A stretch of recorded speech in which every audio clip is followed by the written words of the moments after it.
सुप्रभात, वंदे मातरम दोस्तों। आप सभी का मेरे YouTube चैनल हिंदी ज्ञान सागर में हार्दिक स्वागत है।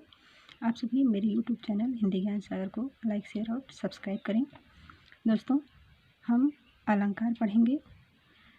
आज हम पढ़ेंगे अर्थालंकार। यदि आपने शब्दालंकार नहीं पढ़ा है तो इसके लिए आपको मेरा पहले वाला वीडियो देखना होगा। आज हम पढ़ेंगे अर्थालंकार। तो अलंकार दो प्रकार के होते हैं, शब्दालंकार और अर्थालंकार। शब्दालंकार के विषय में हमने पहले ही वीडियो बना चुका है। ये है मेरा दूसरा वीडियो अलंकार पर। तो ये है आपका उपमा अलंकार, रूपक अलंकार, उत्प्रेक्षा अलंकार। अर्थालंकार के 3 प्रकार होते हैं, उपमा, रूपक और उत्प्रेक्षा। तो हम देखेंगे उपमा अलंकार किसे कहते हैं।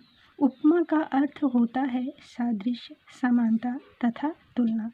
उपमा का अर्थ होता है सादृश्य, समानता तथा तुलना।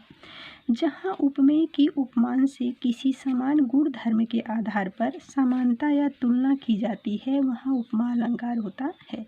उपमेय की उपमान से समान गुण धर्म विशेषता के आधार पर एक व्यक्ति वस्तु की तुलना जहाँ दूसरे व्यक्ति वस्तु से की जाती है वहाँ वहाँ उपमा अलंकार होता है।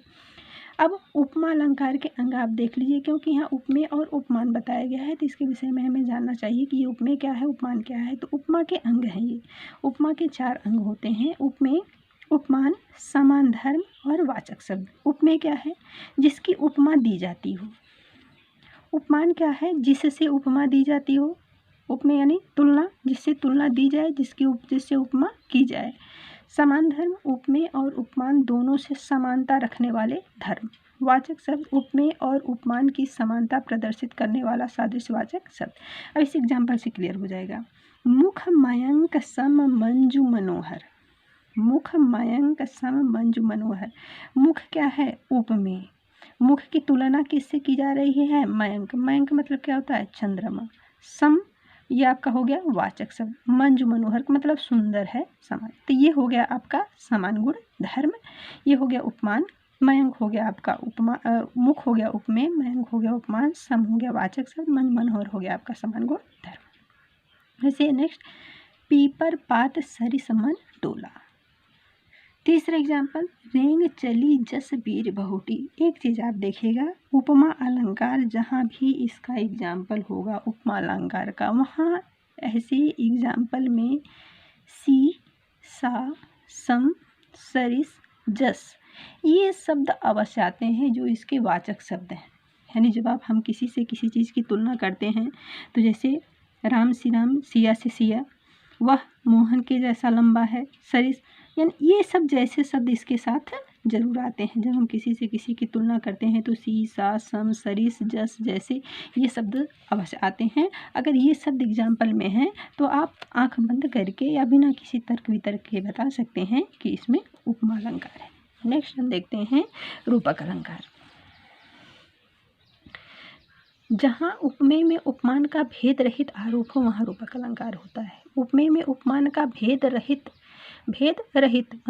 मतलब ना हो, आरोप हो, वहाँ रूपक अलंकार होता है। यानी कोई भी भेद ही नहीं हो, उपमेय और उपमान में कोई भेद ही ना हो, अर्थात रूपक अलंकार में उपमा और उपमान में कोई भेद नहीं होता है।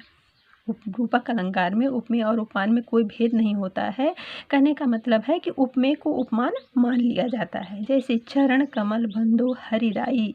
चरण क्या है? कमल। इसमें हम चरण को क्या कर लेते हैं? कमल मान लेते हैं। किसी प्रकार की इसमें समानता नहीं दिखाई गई है। सेज नागिन फिर डसी। इसमें सेज क्या है? नागिन मान लिया गया है। विधि कुलाल कीन्हे कांचे घट। विधि है ब्रह्मा, कुलाल है बर्तन बनाने वाला। तो ये क्या हो गया? इसमें इन दोनों में समानता कर ली जाती है, किसी प्रकार के भेद को नहीं दिखाया जाता, इसलिए इन सभी में रूपक अलंकार है। आगे हम देखेंगे लास्ट उत्प्रेक्षा अलंकार। जहाँ उपमेय में उपमान की संभावना की जाती है वहाँ उत्प्रेक्षा अलंकार होता है।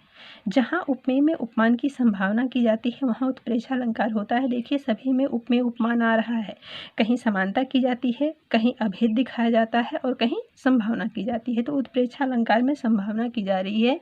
जहाँ उपमेय में उपमान की संभावना की जाती हो वहाँ उत्प्रेक्षा अलंकार होता है। जैसे उस काल मारे क्रोध के तन कांपने उसका लगा, मानो हवा के वेग से सोता हुआ सागर जगा। उस काल मारे क्रोध के तन कांपने उसका लगा, मानो हवा के वेग से सोता हुआ सागर जगा। इसमें देखिए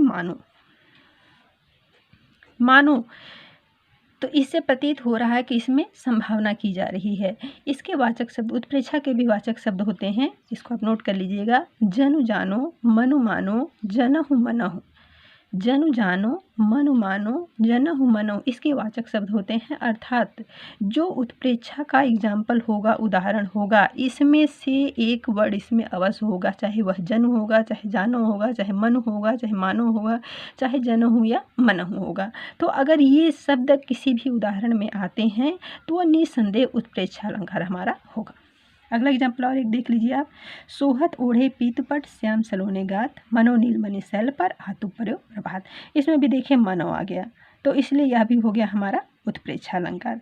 इस प्रकार हमारा अलंकार कंप्लीट हो गया। आप सभी मेरे चैनल को लाइक शेयर और सब्सक्राइब करें। जय हिंद, जय भारत।